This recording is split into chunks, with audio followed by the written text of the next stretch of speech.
Now that we understand how to properly grip the gun with our hands, we need to understand the proper body posture and positioning so we can maximize the use of our grip.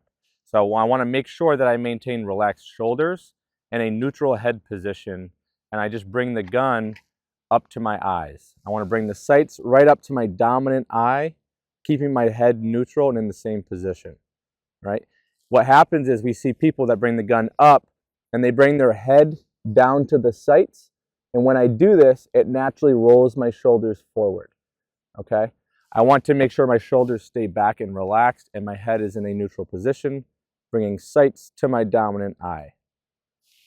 When we look at our positioning and our body posture, there's a couple things to keep in mind. If I'm looking at the grip, if my hand is in a straight position from my forearm, and this is a neutral grip, you guys can see that I have a cupping of my wrist right here, right? This is not good structure to build leverage down low, because in this position, I can't really effectively engage my forearm. If I drive my wrist forward, this is a positive grip. This angle, the cant in my wrist, allows me to be strong and structured in my wrist, engaging the bottom of my forearm. Okay, so we want a positive grip, not a neutral grip. This is somewhat dependent on the firearm you're using, but as much as we can, we want to have a positive grip, not a neutral grip.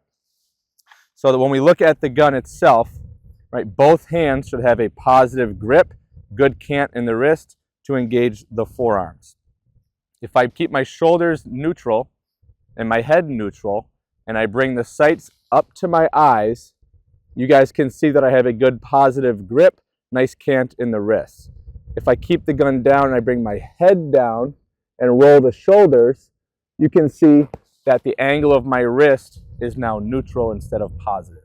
Okay, that's not what we want. What this does, when I bring my head down, my arms get locked out, right? As the gun goes off and recoils, first things first, it's hard to maintain that structure in the wrist and that leverage, so I start to break the angle of my wrist, which leads to more recoil. What also happens when the gun goes off is that shock absorption from the gun going off goes all the way back to my shoulders because my elbows are locked out. Once that happens, it's this motion that rocks my shoulders back.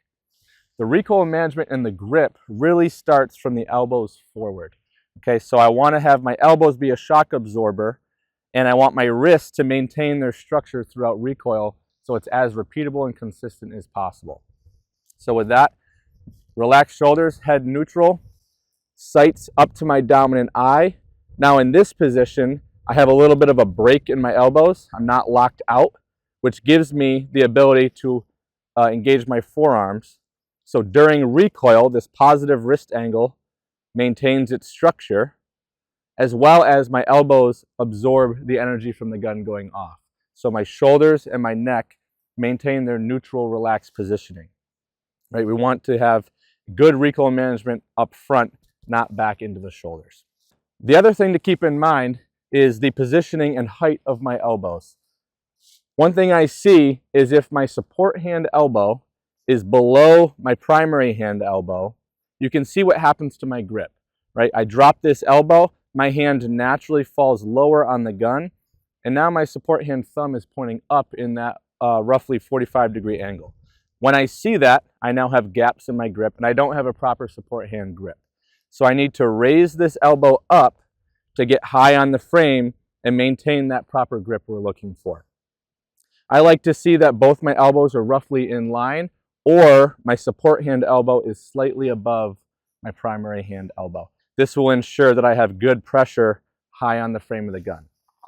What this also does, when I come up, if I am really low with my support hand elbow and I start to pull the trigger, any influence I have in the muzzle is going to push for me to the right. My muzzle is pushing to the right, because I don't have that counter pressure into the frame. If I raise this elbow up and get good vicing pressure in high on the frame, now as I pull the trigger, my muzzle stays straight. So helps us with recoil management as well as our muzzle deviation during the trigger pull. This really, body posture is very, very important.